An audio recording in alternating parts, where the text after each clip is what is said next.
All right, another episode of the NewOrleans.Football podcast. I'm Nick Underhill here with Mike Triplett. We're going to break down the Saints Super Bowl window, where things kind of stand with them going forward, what the outlook for the team is after hiring Klint Kubiak as offensive coordinator. They're throwing a parade for it back there. People should be, man. It's a big move for them to get him. But yeah, a lot of good stuff going on with the team right now. We're going to break it all down on today's show. And what's always going good every single morning, PJ's Coffee, our presenting sponsor. Make sure you check them out. And if you need a new car and you aren't going to ride around in a Mardi Gras float, check out my guy, Matt Bowers, Ford dealership right behind us. But he has dealerships, all kinds of different brands all throughout the region. Best prices, best customer care, best car salesman in the whole entire galaxy. That's where I buy all my cars. If you want to be taken care of, Matt will take care of you. All right, let's hit these ads. The NewOrleans.Football show is proudly presented by PJ's Coffee. PJ's Coffee has some of the best drinks that you can find. They have locations all over the city. They have pastries and everything else you need to get your day started. So go check them out. Are you looking for the perfect engagement ring? Look no further than Friend & Company Fine Jewelers' new engagement salon. This new area houses a wide selection of engagement rings to choose from in all cuts, sizes, and colors. Their experienced staff offer 5-star customer care to help you find the perfect ring to express your love. Visit their new engagement salon today. Friend & Company Fine Jewelers, the perfect ring for the perfect moment and also for the perfect person. 7713 Maple Street between Adams and Burdett Street. 504-866-5433. Friend & Company Fine Jewelers. Check them out at friendandcompany.com. Hard Hide Ponchatoula Strawberry Whiskey is an 86 proof blend of aged wheat bourbon, American light whiskey, and fresh Ponchatoula strawberries. Blended in New Orleans, it is not for the thin-skinned. Look for it in your favorite stores, bars, and restaurants. New Orleans Stop Football is proud to be sponsored by Firehouse Subs. Make sure you check out their location on Veterans Boulevard. All right, let's get into the show.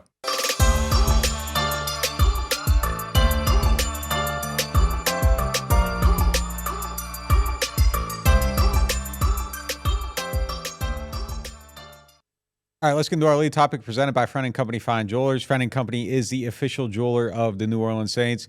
And if you're getting engaged coming up on Valentine's Day, make sure you go check them out. They got rings in all kinds of different prices. They're very affordable. They'll work with you. They'll get you what you need if you're just trying to get started out in your journey, or if you need to buy that big ring to make a statement, they got you covered every which way. And while you're there, make sure you check out their fleur-de-lis ring, or their earrings and necklace. They are specially priced for our NOF audience. All right. Saints got Klint Kubiak. I'm guessing emotions are elevated a little bit with Saints fans. We're already seeing that. People are kind of excited a little bit. I don't know if it changes the big picture in terms of the Super Bowl window, but is building a team that has any type of hope of getting there still realistic? Or should they be backing off on that expectation? Should they be going lukewarm in the middle, trying to serve both, rebuild while kind of clearing up some cap space? Or is it time to blow it up, which I think we both agree they aren't going to do and probably isn't the most viable option? But out of those three, like, where are you going in your direction of team building? And is that Super Bowl window existing at all in any type of capacity? There's a lot of different kinds of 9-8, right? There's the Texans and the Packers who are 9-8, and they feel great about where they're heading at 9-8. And there's the Saints 9-8 that kind of feels stale, and it's like not noble to want to just be in the middle. I'm not tearing it down, but I am feeling like a team that needs to rebuild my future. I want to use all my draft picks. I don't want to trade my future draft pick. I don't know if the bottom could drop out on this thing. I don't want to trade next year's picks and then have it end up being a top 5 pick. God forbid the number 1 pick like the Carolina Panthers. I don't want to spend a ton of money on older guys and just try to plug holes right now. The only way the Saints are ever getting anywhere is replenishing their young talent. But in the meantime, keep going for it. I mean, Tampa Bay is kind of the model, right? They actually caught up on their salary cap this year too. And oh, by the way, they didn't decide to not compete and they won the division. They made it to the second round of the playoffs. I have no problem with the Saints trying to do that because they still have really good players on this team. Those players are a lot older than they were 3 years ago. I was way more for the go for it plan right after Drew Brees retired than I am now. But as long as you are not wasting future resources and you still realize how important it is to add draft capital and young guys that are going to be the future of this team, go ahead and try to win 10, 11 games next year. I think it's possible. I think they could. They weren't We thought they were supposed to win 11 this year, and that's why everyone's so mad at them because they didn't. It's tough for me. Like I'm still, even with Kubiak, like I'm still a little bit. I feel a little bit. I don't know what the right word is. Battered by him a little bit. Like Yeah. just kind of, just the expectations of every single year not being met has just kind of led me to a place where it's like, I'm not doing it again. Like, Yeah. I'm just No not. Like I kidding. got to see it. Just show it to me. Go do it. Go prove it. You know, this is the first time I think ever since. And look, there were some bad stretches in there with 7 and 9 and all that stuff. There were some bad stretches in there where I think it would have made sense to back off, and they even did back off at some point. But like philosophically, for me, it was always like just keep going, keep going, keep going, keep going, keep building it, and it always felt like you were building towards something. And I don't know if that it's there anymore for me. Like you can go out and do it, and I'm not going to say it's the wrong thing to do, but I'm not also going to be like, yeah, that is the absolute right approach. They should be going all in. They should be trying to do all this stuff. It kind of just feels like I got to see it at this point. Like you got to make the right moves. You got to put the stuff together. But I'm definitely not the tear it down guy. I'm philosophically opposed to that, and I probably always will be. I do agree with you that I don't think I want to mortgage too much with my picks because, you know, I don't know if you made the point or not, but like they could be bad at some point and you're giving up too much. So that's also on the table. But I'm not fully pedal to the metal, like, you know, being the guy that's saying, yeah, they should go for it. They should go for it. And I think that's kind of been my station for several years. But they finally broke you. I don't know that they broke me. It's just kind of like they had. If you do it, just show me it works. There were two reasons why the last couple of years were different than now, though. Not every year is built the same. A couple of years ago, Alvin Kamara, Michael Thomas, Teron Armstead when they still had him, Ryan Ramczyk, Demario Davis, Cam Jordan, Marshawn Lattimore.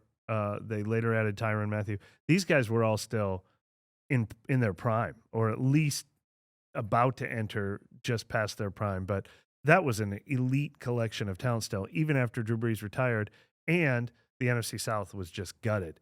Now, I still think there's an opportunity in the NFC South. You made this point that Tampa Bay, who's won it the last 3 years in a row, is probably going to get worse.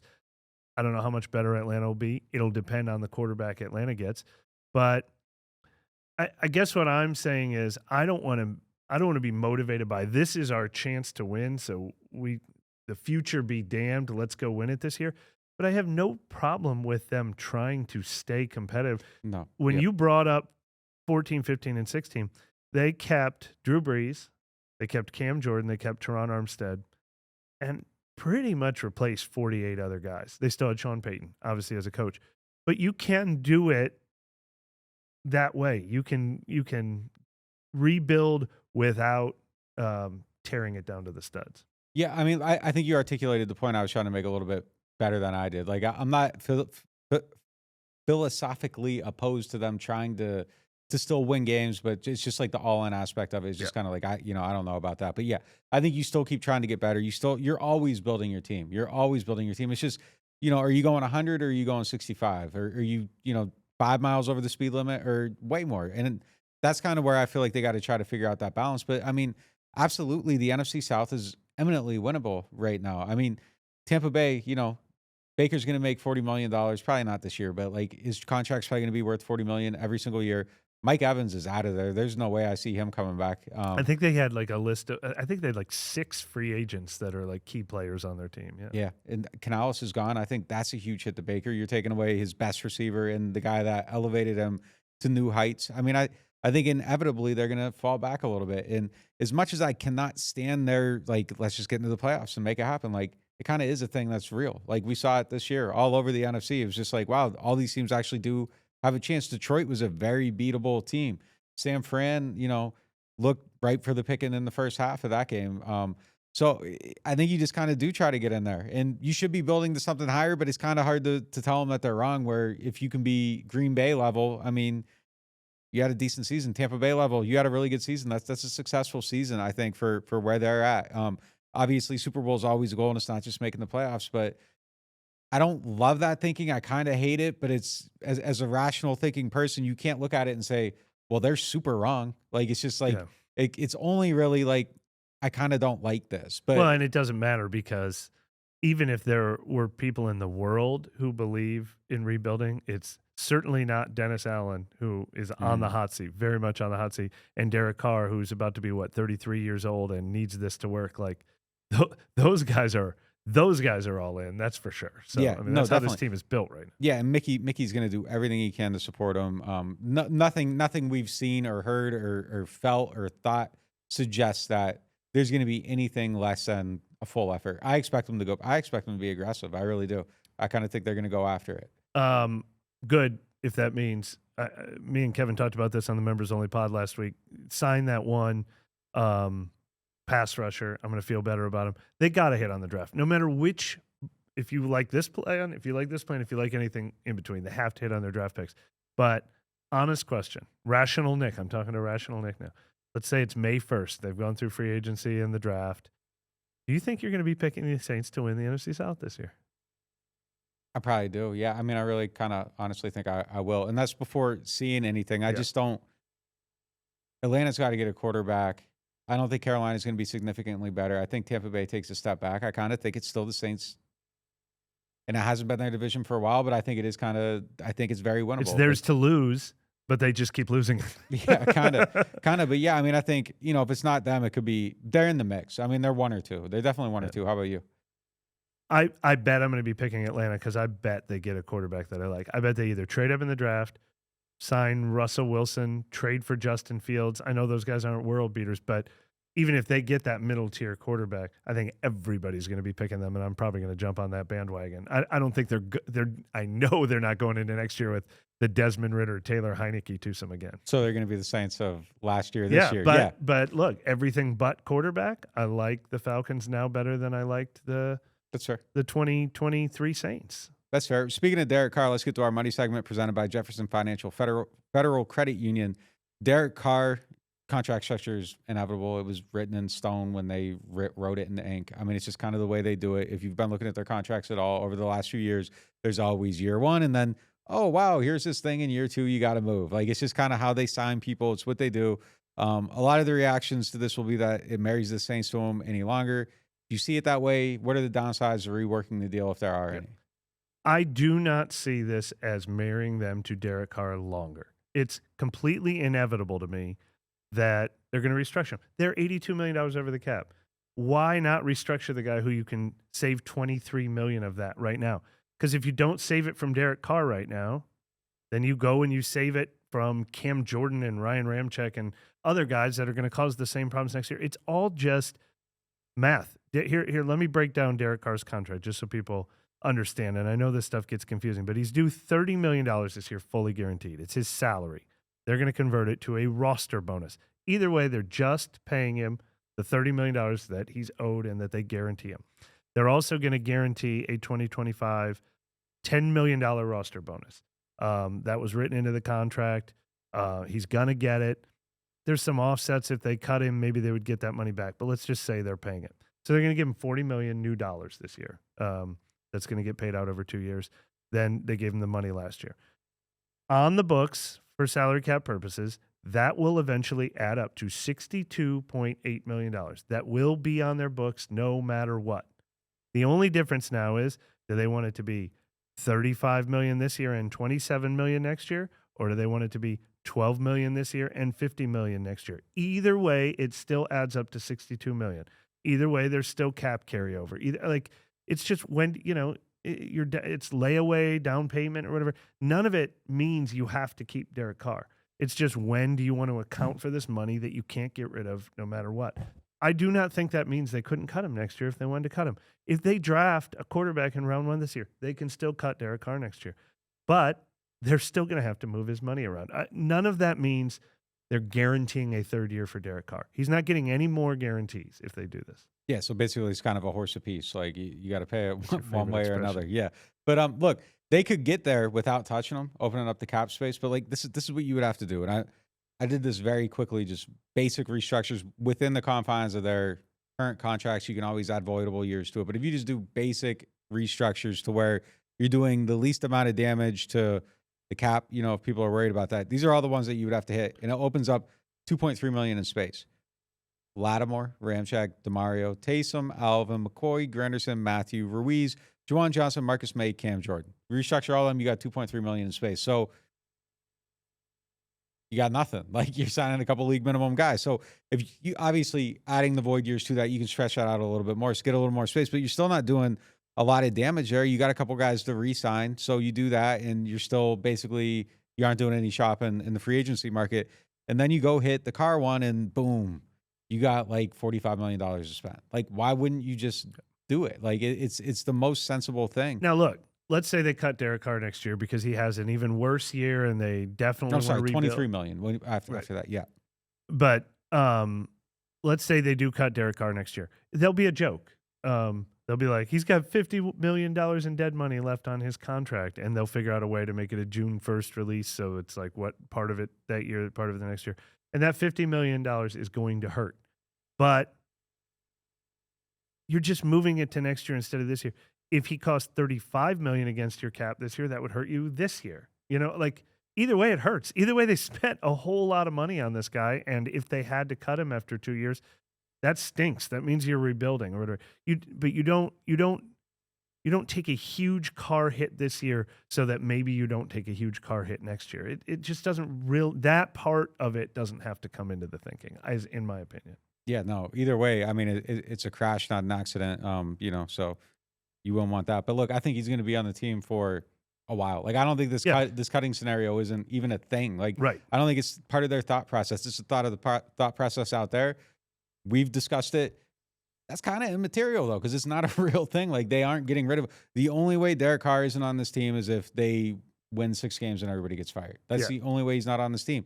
Otherwise, he's here. Like, I don't see them moving on from him. I don't think it's even part of their thought process at all. And, kind of honestly, the way he finished the season, and this is going to piss people off and they're going to, whatever, but I don't think you should be cutting him right now. Like, I thought he finished the season on a note to where it's like, all right, try to make it work. Maybe you bring somebody else in behind him. You draft a rookie if he's there. I think that's where I'm different from them, is that I would be making that probably a priority in the first round. I'd be looking at where I'm sitting, and it kind of goes against what you like. Yeah, I would move up assets to go up and get a future asset. Like, if you're getting a quarterback that's not necessarily about now, I would move up assets from then to do that, to kind of make that move. But I don't think that's even in their realm of thinking right now. So it's something that is going to be talked about, but it's not real. Kevin and I had a very similar conversation on the Members Only podcast. I recommend everyone check it out, the one we published late last week. And I said the exact same thing. I said, all this talk about should we go in for this year? Should they be rebuilding for next year? If you see the quarterback, go get him. That is perfectly fine with me. Then all of a sudden, like I said, if I've got Jaden Daniels and Chris Olave, or if they love one of these guys that's there at the 14th pick, then now at least I know what the direction of my future is. Like, and I'll take a couple losing seasons if I know I've got the guy.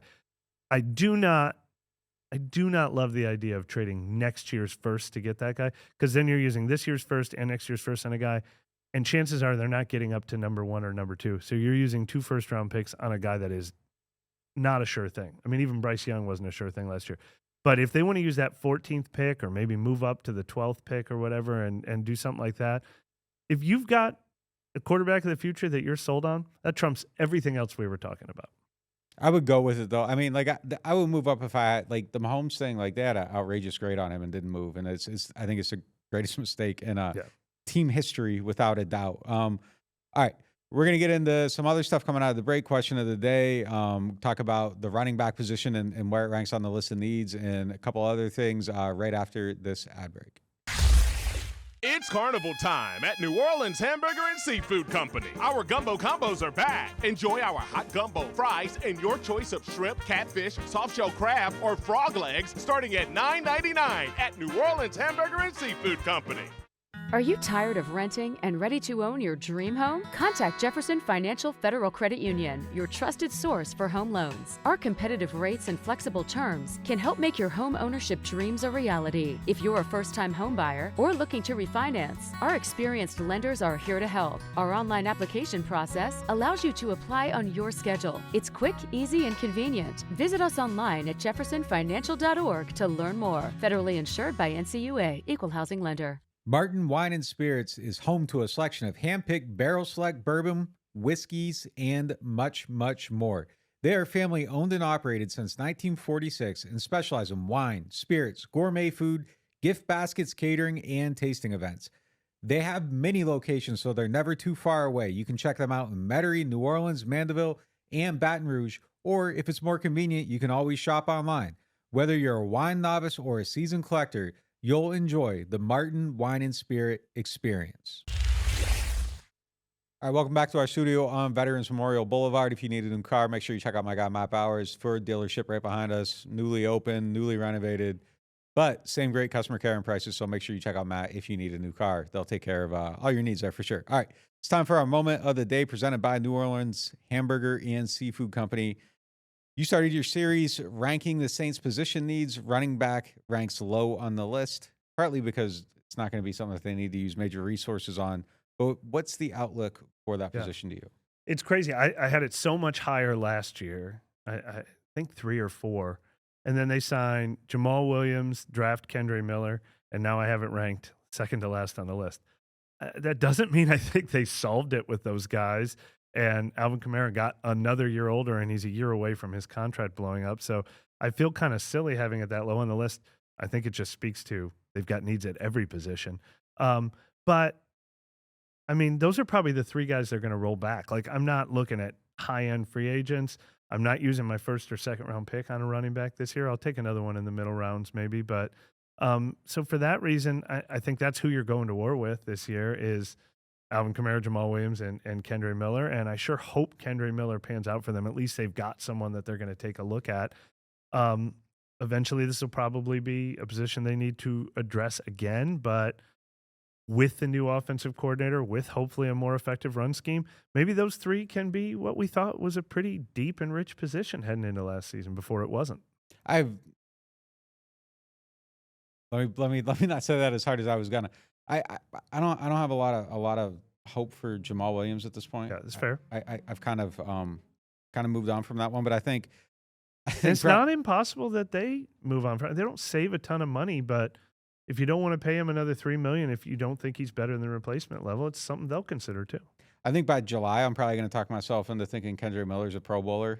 By the middle of already there. By the middle of next week, like I'm going to think that Alvin's going to be like resurgent. Like I think the Kubiak thing is going to be huge for all of them, but especially Alvin. You get him some space to run. You give him some stuff to operate out of. You get a little bit more creative. He isn't running into an 8-man box every single play anymore. Like I think there's a lot of stuff that they can do to make life easier on him, and then that's going to elevate his numbers a little bit. Look, I think Christian McCaffrey, and it's weird to say this because at the beginning of his career, he was so injured, but like he's probably aged a little bit better than a lot of people in the league, probably someone that's taking that mileage off. But I think it's the system too. And I think that system is going to help Alvin a lot. And I think Kendre Miller does actually have like star talent. It's just being on the field, being healthy, doing all that stuff. But it can't hurt anyone getting a guy from San Francisco here to help, scheme up the run game. Do you feel a need to add any significant resources to that position whatsoever? Define significant.